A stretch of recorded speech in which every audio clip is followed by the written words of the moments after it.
Hi, I'm Tammy Randolph, and you're watching The Chamber Does What?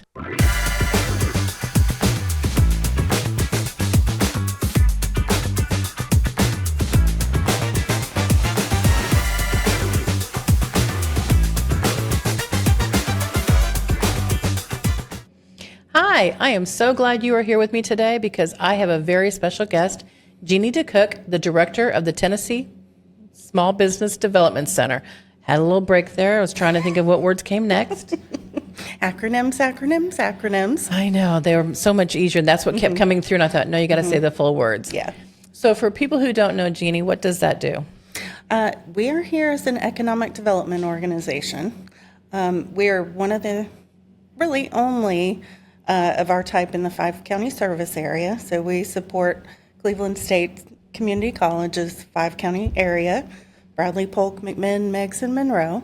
And we're here really to help small businesses grow, find funding, develop business plans, marketing plans, really provide support all the way through the life cycle of the business. I always tell people, I send them over to you and say, go call them. They will help you cross the T's and dot the I's and make sure you know what you're talking about. Yeah, and we're resource connectors because I don't pretend to know everything about every industry and every business. So really it's my job to know who to refer them to.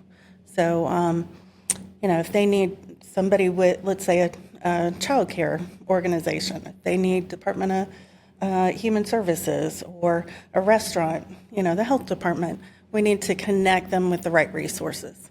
That's kind of what I do. I tell people that I may not know the right answer, Right. but I might know the right call to make to find the right answer for you. Yeah. So sometimes it's easier to call me than it is to call Yeah. the government agency. Start somewhere.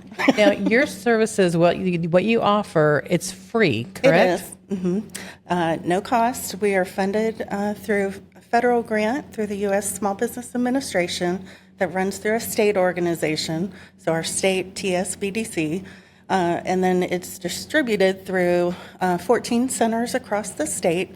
Our host institution happens to be Cleveland State Community College. So And you are located out there at the Business Incubator, correct? we are not in the business incubator. Adjacent. We're adjacent, yes. People confuse us for being the same entity, and we are two very separate organizations. However, we work together.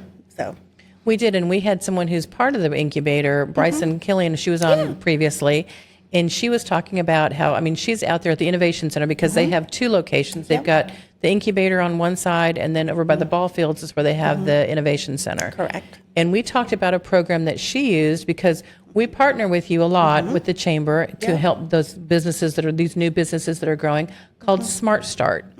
Can you tell a little bit about that? Yeah, Smart Start is something, and I honestly don't know who started this program, but it is really a partnership, a referral partnership where the Cleveland Chamber will refer someone often to our office, and the Smart Start isn't a real official program. However, it is something that we make sure that someone is ready as a small business owner. They are ready to move forward. They're ready for chamber membership. Some are not yet, because they aren't going to be able to take advantage of all the opportunities the chamber offers. But once we feel like a Smart Start program is appropriate, then we can help them work through, kind of do a business plan, make sure they actually have a plan, make sure they're ready for those networking opportunities, all those things that, as you're maybe not a seasoned business exclusively, but you've kind of gotten through the immediate stages of growth. And so ready to get out there, take advantage of the networking especially, and we talk through that with clients and make sure that they can take advantage of those opportunities to make those connections. So. Because that's really important when you're starting whether you're starting a new business or if you Right. have a business, those connections make all the difference for you Right. to get you your engagement and get you to be part of the community as well. Yeah, so Smart Start connects them with us, and we're there through the life of their business, so they know that we have those resources to support them.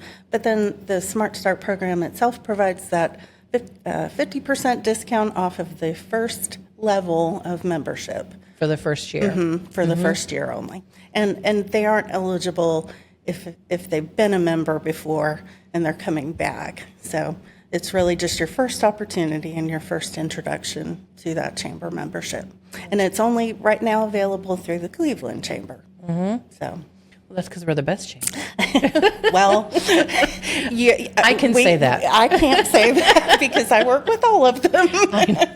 Not to put you on the spot, but but we I can say certainly that. value our partnership and consider you all one of our primary referral sources. I do. It's one of the things I like best about my job is the chances that I get to meet with these new business people, and I get to see that gleam in their eye because they're having that dream come true. Yeah. But growing up in a small business, I know how hard, and all of those funding starts from the beginning, and those checks are hard to write sometimes. Yeah. And bless their hearts, I really want them to join, but I know how hard it is. I'm like, Yeah. you need to go talk to the Small Business Development Center. Just your first year's half price. Let's get you in, and then Yeah. we'll go from there. And that's what, because it's important to me to help them grow and have them succeed. Because, like I said, it's very rewarding to be a part of that, and I'm sure you experience that as well. Oh, yeah, I love what I do. Every day is different. Every day is a puzzle. You're faced with new challenges, and it's a real brain exercise to go through how best I can help these small business clients. You know, I'm thinking even today, you know, of some puzzles that I got from yesterday, and we need to just follow up and make sure that I'm providing them with the correct information and sending them to the right resources. Had great news today that one of the loan packages I've assisted a client with was approved today. So Yay, congratulations. That's part of what we do is work on those with clients, and sometimes takes a little bit. Maybe they aren't credit worthy at a particular time, but we want to make sure we provide a path forward for them. Now, if I am looking to start a new business, I'm not sure, I'm thinking about this, what is the process that they would follow to contact you, and what does that look like from when they start in? How does that go? Well, first is an appointment. We want them to go to tsbdc.org and request counseling. That's the first step to get connected with us. That's the easiest way. It's the most sure way that we know that you're out there, and that provides with us with your contact information. So we set an appointment, and it can be in person, it could be on the phone, it could be Zoom. We try and meet them where they are when it's most appropriate and convenient for them. And then really it's just a conversation. So where are they in their decision making? We talk about credit scores if they need funding, the realities of startup loans, and you know that they're not always available to everyone. And so thinking through that funding, going through their idea, is it feasible? Did that with someone for about 2 hours yesterday. They have a concept, and then we talked about, well, what does that look like? Who's your customer? What kind of location would you be needing? What kind of space? Do you have capital to invest? Do you have experience? So we talk through all of those things, and sometimes they get talked out of their idea. And that's a win also. You know, if somebody doesn't move forward on something that might not be a very certain idea or marketable, that's okay. Well, and I think having that conversation beforehand helps them, and not that they're going to give up, but it might just tweak it another direction. Yeah. It's better to find that out before you've gone deep into a hole, Yeah. and then trying to dig yourself back out. Yeah, especially if we have, and we have a lot of newcomers to the area, and we have a lot of entrepreneurial newcomers. And so talking through some ideas when maybe they don't know the community as well as perhaps I do, and just saying, okay, did you know that this is coming? Or, you know, maybe there's development or construction that might impact a certain location, or there's a major competitor coming. We want to talk through those things, make sure that they've thought through it, really investigated. I told a client yesterday, I said, become a researcher. Go be a spy. You know, go to these other locations that might be similar to what you want to do, and you know, see who's coming. What are they buying? What's an average ticket price? You know, so we talk through all those things. So you are a great resource, and it's not like you cut them off in 6 months or a No. year. I mean, they can keep coming back to you. And they do. I like it. I love hearing from my, and I'm going to say more seasoned businesses, but yeah, we worked with businesses that have been in business for over 50 years, or those that are just thinking about it and very early stage.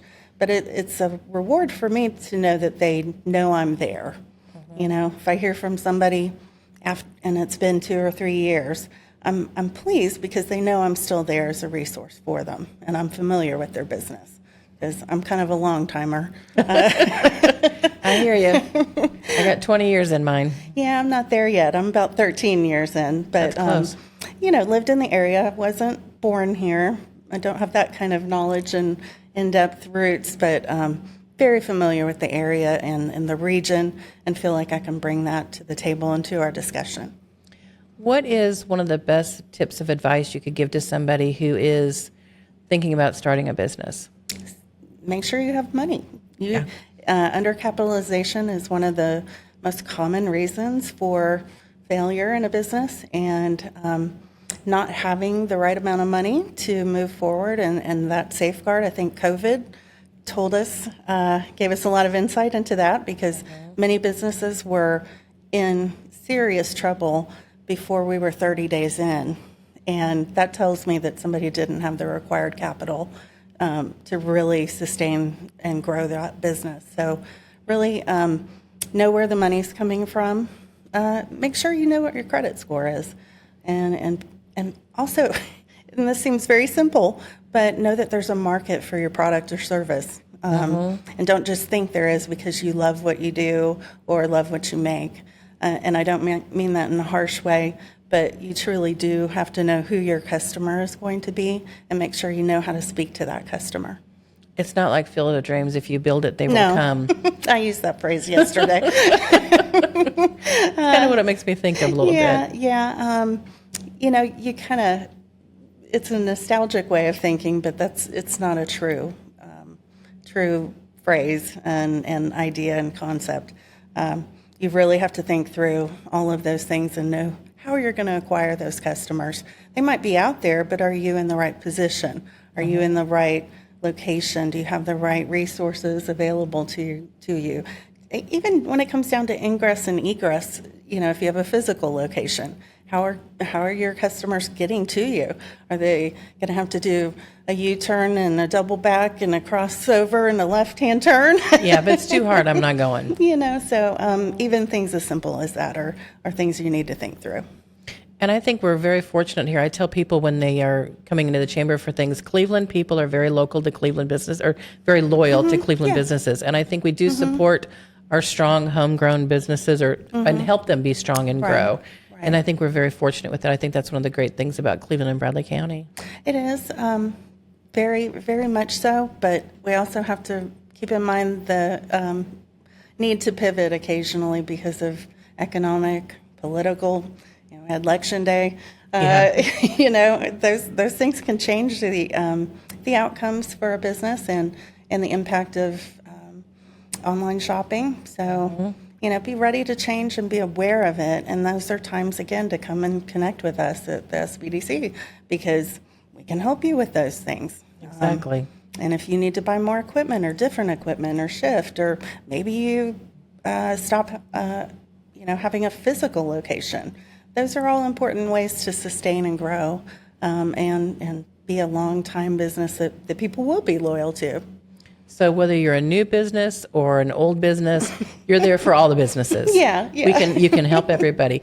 To repeat once again, tell us what the website is for people to go. Yeah, it's the acronym for Tennessee Small Business Development Center, so tsbdc.org.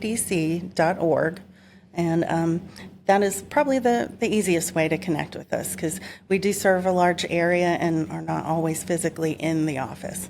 And then hit that request counseling button. Yep. Cool beans. Well, thank you very much for being here. I appreciate it. If you are looking to start a business, or if you have a business and just have a few questions about what you're doing, give her a call or check them out. Thank you for joining me. Like, share, tell your friends, and I'll see you next time. Thanks. Bye-bye.